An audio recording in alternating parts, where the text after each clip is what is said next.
similares de origen humano que son obtenidos y procesados en el banco de sangre mediante los procedimientos adecuados.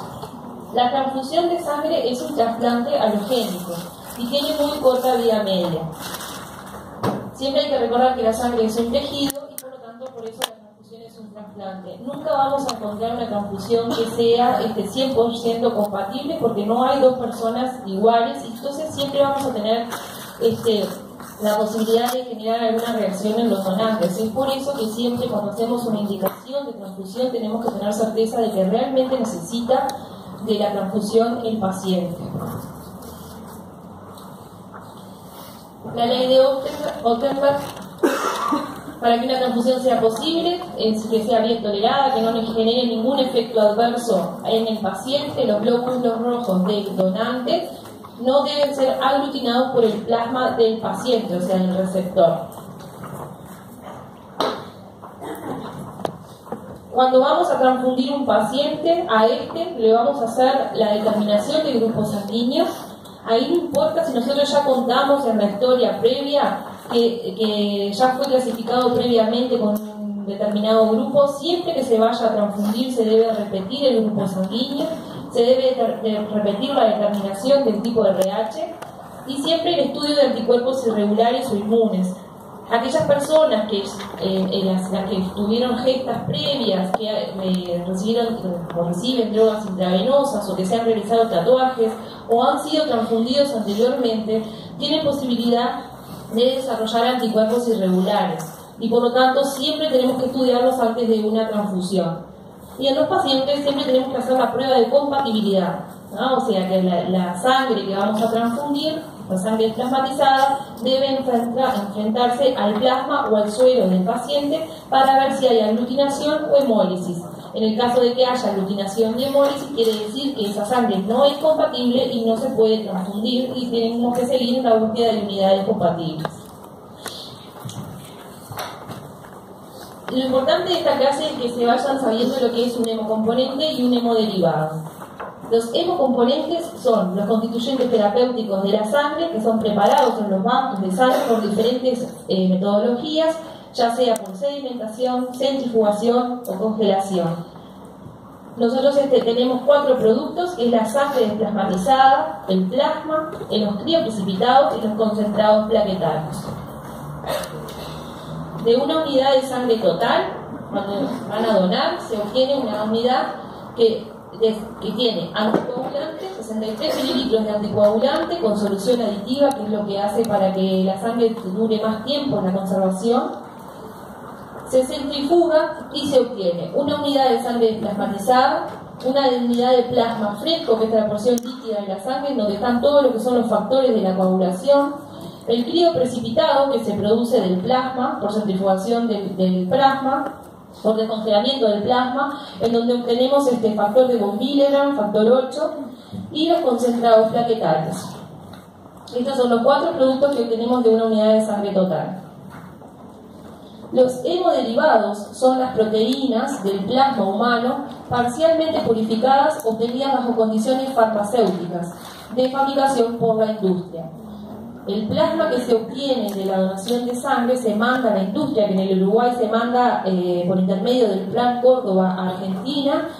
Nosotros le enviamos el plasma y ellos nos devuelven albúmina, factores de la coagulación, concentrado de complejo protrombínico.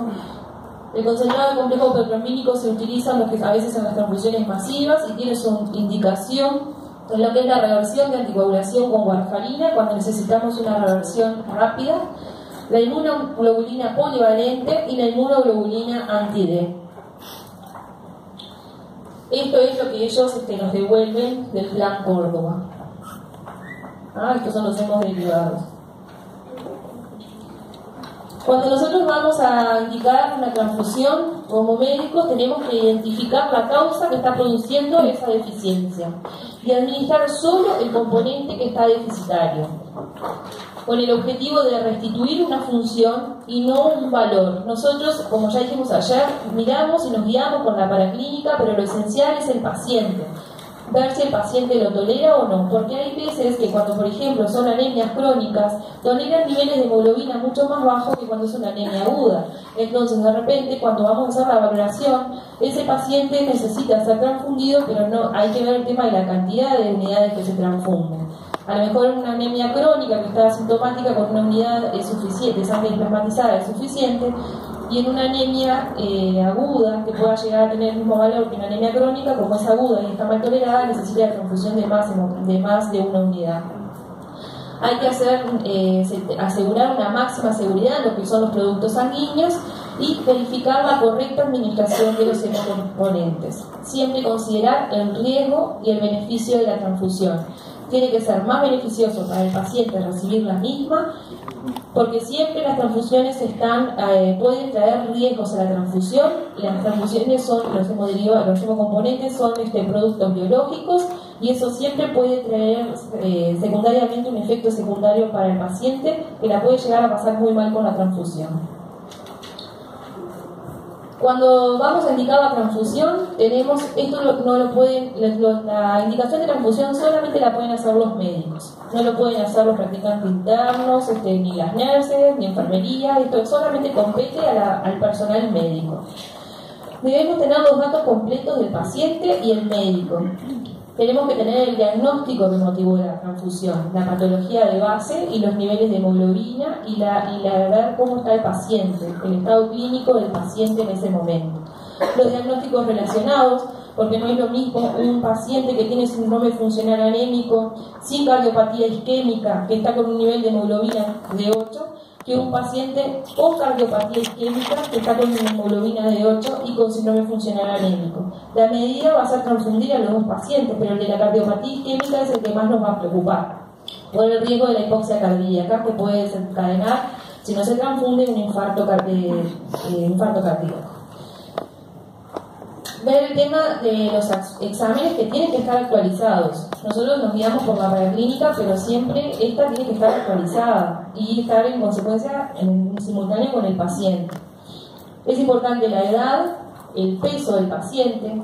El tema de la edad es sobre todo en la edad pediátrica y en los ancianos, por la tolerancia del volumen y la velocidad de infusión a la cual nosotros hacemos la transfusión. En la edad pediátrica y en los adultos hay una tolerancia bastante menor a lo que es la sobrecarga de volumen, y la velocidad de infusión de cualquier hemocomponente debe ser menor, y el peso, porque hay hemocomponentes que se ajustan según el peso. Y ver el grado de urgencia. Eso es importante que siempre figure en la hoja de pedido de transfusión, porque nosotros en el laboratorio de sangre, mientras que obtenemos la muestra y realizamos los estudios inmunohematológicos, lo más rápido que podemos largar las unidades son de 30 minutos. Pero si a veces la transfusión, el paciente tiene riesgo de vida, se largan los estudios, pero se va transfundiendo concomitantemente. Y es muy importante el tema de los antecedentes transfusionales, sobre todo en las mujeres embarazadas o que han tenido gestas previas por el riesgo de que tengan algún anticuerpo. También en aquellos que consumen drogas intravenosas, los que se han realizado tatuajes o los que han tenido transfusiones previas. En aquellos que han sido transfundidos es muy importante preguntar cómo han tolerado las transfusiones, porque nos pueden dar un pantallazo si tenemos que hacer alguna medicación antes de la transfusión o si tenemos que hacer una modificación en el hemocomponente. En lo que es la indicación de sangre plasmatizada, el objetivo de transfundir sangre plasmatizada es simplemente el aumento del aporte de oxígeno a los tejidos, para corregir una anemia que está siendo sintomática, es un paciente que tiene síndrome funcional anémico o que tiene signos de hipoxia tisular. Entonces reconstituimos o mejoramos una función que está alterada. Nosotros con una unidad de sangre desplasmatizada vamos a aumentar el nivel de hemoglobina en 1 gramo o el hematocrito en un 3%. Y en función de eso tenemos que ver si el paciente se siente bien y guiarnos según el nivel de hemoglobina que tenga el paciente antes de la transfusión para ver si necesita una unidad o más unidades de sangre desplasmatizada. Las indicaciones, cuando los pacientes tienen menos de 7 gramos de hemoglobina, generalmente el riesgo de presentar hipoxia tisular es muy alta, Y lo más probable es que si no son anemias crónicas, los pacientes tengan síntomas de síndrome funcional anémico y la transfusión está generalmente indicada. En estos pacientes, la transfusión, los glóbulos rojos que nosotros vamos a transfundir tienen una vida media, los glóbulos rojos normales en la sangre tienen una vida media de 120 días. Los que nosotros transfundimos duran menos, 40 días aproximadamente. Entonces tenemos que, aparte de hacer la transfusión, hacer el tratamiento de la anemia, corregir la causa que causó la anemia. Se pueden asociar tratamientos como es el hierro, la eritropoyetina, ácido fólico o B12, dependiendo de la etiología de la anemia, pero siempre sabemos que el hierro y la eritropoyetina van a demorar un mínimo de 7 días para el hierro y de 12 días para la EPO en lograr un ascenso en el nivel de hemoglobina. Cuando la hemoglobina va de 7 a 10, la probabilidad de hipoxia tisular es moderada. Ahí depende mucho de los antecedentes personales del paciente, por ejemplo, si tiene cardiopatía isquémica, si es un gran fumador, si es EPOC. A lo mejor esos pacientes sí tienen síndrome funcional anémico, y ahí siempre va a haber el criterio clínico, valorar si tiene signos y síntomas de hipoxia tisular. Cuando la hemoglobina es mayor de 10 gramos de cilindro, es muy poco probable que tenga hipoxia tisular y normalmente no se transfunde. Entonces, la transfusión se va a indicar en lo que son las anemias crónicas que están sintomáticas y que no han respondido adecuadamente a la terapia específica, o cuando están sintomáticas y se va a iniciar la terapia específica, porque sabemos que el hierro y la EPO van a demorar mínimo una semana en lograr un ascenso en la hemoglobina. Y en aquellas anemias agudas con una pérdida de sangre mayor al 20% del volumen sanguíneo total, no tenemos duda de que la tenemos que transfundir. Siempre recuerden que con una unidad de sangre desplamatizada levantamos 1 gramo el nivel de hemoglobina. En lo que son los concentrados plaquetarios, cada concentrado plaquetario tiene 0,5 por 10 a la 11 plaquetas en un volumen de 50 a 70 mililitros de plasma. La dosis terapéutica es de 3 por 10 a la 11 plaquetas. Y se calcula un concentrado plaquetario por cada 10 kilos de peso. Ahora, para lograr la dosis terapéutica, necesitamos de 6 a 8 concentrados plaquetarios de banco, o sea, necesitamos de 6 a 8 personas que hayan donado sangre total para lograr una dosis plaquetaria. Diferente es si obtenemos las plaquetas por aféresis, que son procedimientos mecánicos en los cuales nosotros separamos las plaquetas del donante. Y es importante que se acuerden de esto, porque cuando sean médicos y nos pasa diariamente, nos piden un concentrado plaquetario. Con un concentrado plaquetario no se puede transfundir a ningún adulto. Necesitamos de 6 a 8 concentrados plaquetarios. Por lo tanto, cuando hagan la indicación, pongan una dosis plaquetaria.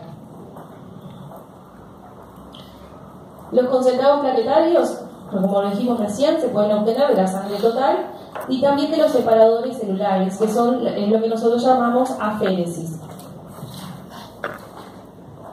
Mediante la aféresis nosotros tenemos la capacidad de seleccionar el hemocomponente que queremos, en este caso seleccionar plaquetas. La donación es diferente porque la donación lleva más tiempo, lleva más o menos 60 minutos. La persona va a estar conectada al equipo por una vía, no se ve bien, pero se funciona al donante, a la máquina, que es un sistema estéril que se abre para cada donante. Si no se usa hay que descartarlo, y el aparato lo que hace es recoge la sangre total del donante, la centrifuga y va sacando las plaquetas y devuelve el resto de los componentes sanguíneos al donante. El Hospital de Clínicas, por suerte, ha adquirido todas las máquinas que están en el mercado. La Kobe Spectra, que es esta, que es una de las que entró en la primera instancia, que es de doble función. Por una vía entra la sangre a la máquina y colecta las plaquetas, y por otra vía se devuelve el resto de los componentes sanguíneos al donante. Esta, que es la Trima, es de una sola función, saca la sangre total y va devolviendo por ciclos y va recolectando las plaquetas. Y el sistema Haemonetics, que también sirve para la recolección de plaquetas. La indicación de plaquetas va a depender de la clínica del paciente. Puede tener una indicación profiláctica o una indicación terapéutica. Las transfusiones profilácticas son para prevenir un sangrado en un paciente que tiene una plaquetopenia severa o una plaquetopatía con riesgo inminente de sangrado. Las plaquetopenias, hay muchas guías a las cuales nosotros nos basamos y siempre miramos el recuento plaquetario y la situación clínica del paciente. Hay patologías que logran tener concentraciones de plaquetas muy bajas, como el púrpura trombocitopénico, el PTI, púrpura trombocitopénico idiopático, en los cuales pueden llegar a tener menos de 20.000 plaquetas, pero no sangran. Esos pacientes nosotros los vamos siguiendo de cerca y cuando está sangrando o desciende por debajo, aparte de hacer inmunoglobulina, ahí sí se pueden llegar a transfundir plaquetas si están sangrando. Y las plaquetopatías generalmente no nos importa el recuento plaquetario, ahí vemos la causa de la plaquetopatía. Por ejemplo, en el síndrome urémico hemolítico sabemos que las plaquetas son disfuncionantes, pueden llegar a tener 300.000 plaquetas, pero esas plaquetas no funcionan, y en esos pacientes, si no sangran, no se transfunden. Ahora, generalmente, cuando se realizan maniobras invasivas, ya sea la colocación de algún catéter, una vía venosa central o va a bloque quirúrgico, ahí sí se transfunden las plaquetas previo al procedimiento invasivo. O aquellos pacientes que están tomando antiagregantes plaquetarios que van a entrar de urgencia al bloque quirúrgico y no da tiempo para hacer la eliminación del fármaco en sangre, ahí antes del ingreso al bloque quirúrgico se transfunde la dosis plaquetaria y muchas veces hay que repetirlo en el posoperatorio. Por eso cuando estamos hablando de plaquetopatía depende mucho de qué tipo de enfermedad está causando esa alteración cualitativa de las plaquetas. La transfusión terapéutica se da en todo paciente que tiene una trombocitopenia o una alteración en la función plaquetaria pero está sangrando. Ahí el recuento plaquetario es muy relativo, cuando nosotros ya vemos que hay un descenso de las plaquetas y ahí está sangrando, por ejemplo, las transfusiones masivas, no dudamos en lo que es la reposición con concentrados plaquetarios.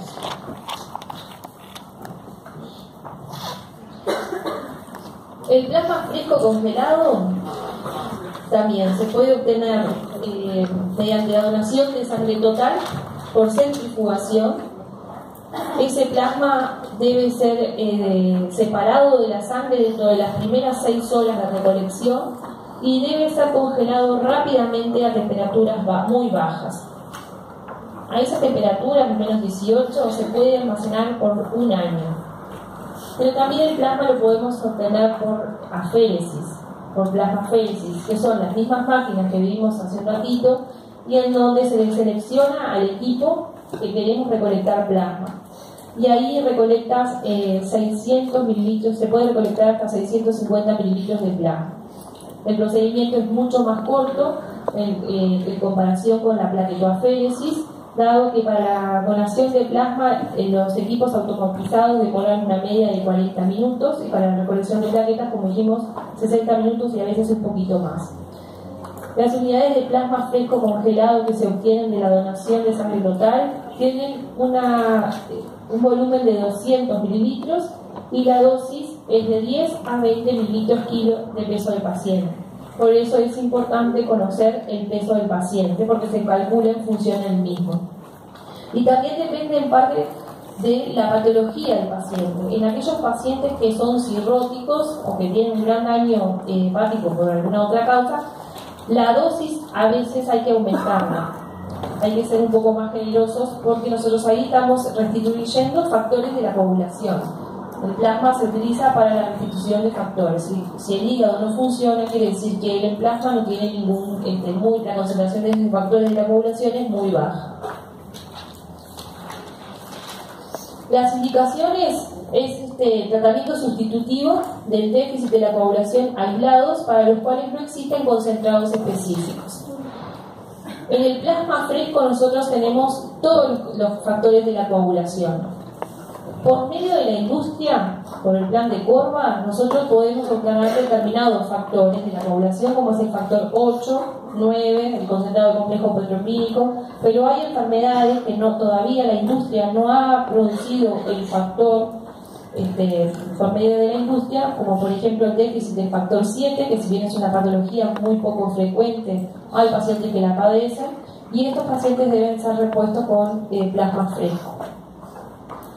También lo que es la transfusión masiva con coagulopatía documentada. Los pacientes de transfusión masiva entran cuando tienen un sangrado masivo, entran en un plan de transfusión que siempre va aparejado con plasma. Y en el púrpura trombocitopénico trombopático, estos pacientes se realiza el recambio plasmático terapéutico y la solución de reemplazo es el plasma fresco congelado. En el recambio plasmático terapéutico nosotros lo que hacemos es conectar al paciente a un equipo, una máquina de aféresis, y se saca todo el plasma del paciente, que es donde están los anticuerpos produciendo la enfermedad, y la reposición, reponemos ese volumen que sacamos con plasma fresco congelado. También se usa para el tratamiento de déficit de múltiples factores de la coagulación, como la enfermedad hepática, la coagulación intravascular diseminada cuando está sangrando, y lo que es la reversión de la anticoagulación. Todos aquellos pacientes que están con warfarina y que tienen que hay que revertirlos de forma rápida porque están sangrando, por ejemplo, si tienen un sangrado intracraniano, estos pacientes, la reversión con anticoagulación se puede hacer perfectamente con plasma fresco congelado, pero también tenemos la opción de usar concentrado protrombínico, que es un hemodderivado. La diferencia entre uno y otro es que el plasma fresco congelado, nosotros al estar congelado, cuando nos piden la transfusión de plasma, necesitamos media hora para descongelar el plasma y transfundirlo a 37 grados. Los volúmenes siempre van a ser mayor, porque para un peso de 60 a 80 kilos ya sabemos que vamos a tener que transfundir una media de 1,5 litros de volumen.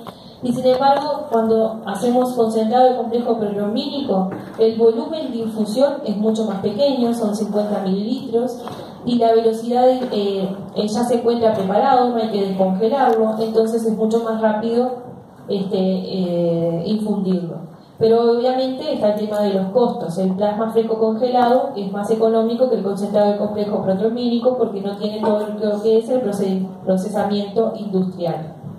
Cualquiera de los dos es efectivo para la reversión de anticoagulación, pero depende de la urgencia de la reversión y si el paciente tolera o no tolera volumen. Del plasma que nosotros obtenimos en los bancos de sangre en el Uruguay, sea por aféresis o sea por la donación de sangre total, un 30% se utiliza en los diferentes servicios de medicina transfusional para la transfusión de pacientes, y el 70% va al plan de Córdoba para obtener los hemoderivados, que son productos purificados con inactivación viral, y es por los cuales nosotros le damos plasmas y ellos nos devuelven lo que es el factor 8, 9, el concentrado de complejo protrombínico, albúmina, inmunoglobulina polivalente e inmunoglobulina anti-D. Los crioprecipitados los vamos a obtener del plasma. Es la fracción del plasma que es insoluble en frío y se obtiene a partir del plasma. Estos también se almacenan a muy bajas temperaturas y tienen una vigencia de 12 meses. Una vez que se descongelan, deben usarse dentro de las primeras 4 horas, porque los factores de la coagulación, en la medida que se va dejando, no se usan, van disminuyendo su actividad. Y el volumen se calcula también, el volumen de cada crioprecipitado es de 15 a 20 mililitros por unidad. Cada unidad de crioprecipitado tiene de 80 a 100 unidades de factor 8, de 200 a 300 miligramos de fibrinógeno, tienen también el factor de von Willebrand, fibronectina y factor 13. Antiguamente, cuando no existía la industria farmacéutica, las coagulopatías, lo que es la hemofilia A, la hemofilia B, la enfermedad de von Willebrand, recibían crioprecipitados para lo que eran los sangrados que tenían por su patología de base. algunos de estos, hace mucho tiempo, algunos de estos cuando todavía la serología no era la que tenemos actualmente, tuvieron transmisión de infecciones como la hepatitis, y hace mucho tiempo atrás algunos pudo, sobre todo no en Uruguay, pero sí en Europa, contrajeron lo que es el HIV. Con todo eso se ajustó el tema de serología, aparecieron lo que son los hemoderivados, y por suerte hoy por hoy lo que es la hemofília A, B, la enfermedad de von Willebrand, tienen sus productos, sus hemoderivados obtenidos por la industria farmacéutica, que ellos les vuelven a hacer antes de utilizar el plasma, hacen lo que es la serología para ese plasma que llega y purifican las mismas para disminuir la incidencia de enfermedades que se puedan transmitir por la sangre. Los crioprecipitados se usan para lo que son las difibrinogénemias y la hipofibrinogénemia, o sea que cuando la concentración de fibrinógeno es menor de 100 mg/dl. Hoy, en el año pasado, en el Uruguay, llegó el Hemocompletan, que es el fibrinógeno comercial. Por lo tanto, también el hecho de confundirlo por hipofibrinogénemia, hoy por hoy tenemos el hemoderivado, que es se utiliza menor volumen, lleva menos tiempo la preparación del producto y es igual de eficaz del crioprecipitado.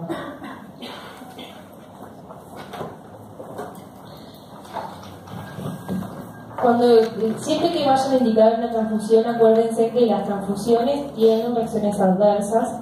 Nosotros estamos haciendo un plan de hemovigilancia en la cual se van a ver todos los pacientes que fueron transfundidos, y lo que se ha visto es que los pacientes pueden presentar reacciones febriles, no hemolíticas, y eso es por las interleuquinas que quedan en la unidad, que se transfunden y producen un aumento de las mismas, produciendo un ascenso térmico. Esta es la reacción febril más frecuente, es la menos complicada para el paciente, porque con la administración de algún antipirético, sobre todo dipirona, cede rápidamente. Pero cuando nosotros tenemos un paciente que tiene una reacción febril, que ha sido transfundido y tiene una reacción febril, siempre tenemos que pensar que puede ser por una contaminación bacteriana del producto. Nosotros no hacemos cultivos de la sangre cuando vamos a transfundirla. Entonces, es una de las cosas que siempre tenemos que pensar, y por eso tenemos que hacer un seguimiento del paciente. Y ahí está lo que es la seguridad en la selección del donante. Si el donante está cursando un cuadro infeccioso y nosotros le sacamos la sangre, seguramente esas bacterias queden en la unidad y cuando sean transfundidas produzcan una contaminación, empiezan a proliferar en la sangre plasmatizada, y cuando se transfunden pueden producir una sepsis en el paciente y la muerte. Los casos de contaminación bacteriana y muerte del paciente por la misma es de muy baja frecuencia, pero tiene una alta mortalidad. La reacción, también como otra reacción adversa, está la reacción alérgica. Son generalmente reacciones alérgicas leves que ceden con calitrón, a veces con hidrocortisona, pero hay pacientes que han presentado reacciones anafilácticas bastante severas, que llevan adrenalina y que cuando nos piden una segunda transfusión nos complica bastante, porque tenemos que ver bien de preparar el componente para que no le vuelva a pasar lo mismo. Esta es una de las reacciones, la reacción alérgica también es una de las reacciones adversas que más se ven. También, obviamente, como dijimos, no vamos a tener una transfusión que sea 100% compatible, o sea que podemos generar aloinmunización, podemos generar que los pacientes generen aloanticuerpos, y eso nos complica cuando reciben la segunda unidad, porque tenemos que darle unidades que no tengan el antígeno para el cual el paciente tiene el anticuerpo. Las reacciones hemolíticas, estas generalmente se dan por incompatibilidad de grupos sanguíneos menores, porque lo que es la reacción hemolítica por el grupo AB0 es muy raro que pase, porque en los bancos de sangre nosotros hacemos el grupo sanguíneo de la unidad, hacemos el grupo sanguíneo del paciente antes en el laboratorio de hemoterapia, y cuando se va a transfundir se vuelve a hacer la prueba globular al paciente y a la unidad para saber si estas son del mismo grupo para transfundirlo. El edema pulmonar cardiogénico y no cardiogénico. El edema pulmonar es muy frecuente en los que son los niños y en los ancianos por el mal manejo del volumen. Ahí es cuando nosotros tenemos que ajustar la velocidad de infusión, asegurándonos de que los pacientes la toleren bien. Y bueno, y el hecho de las transmisiones de enfermedades infecciosas. Lo que es la serología, nosotros a lo largo de los años, al principio solamente se hacía screening para sífilis, después, en la medida que aumentó la prevalencia de hepatitis en la población, se agregó la serología para lo que es hepatitis B y C. Dado que nuestra población también tenía antes una alta incidencia de Chagas, también se fue incorporando la serología para Chagas, y así fue que hoy por hoy hacemos la serología para Chagas, HIV, hepatitis B, C, HTLV y sífilis.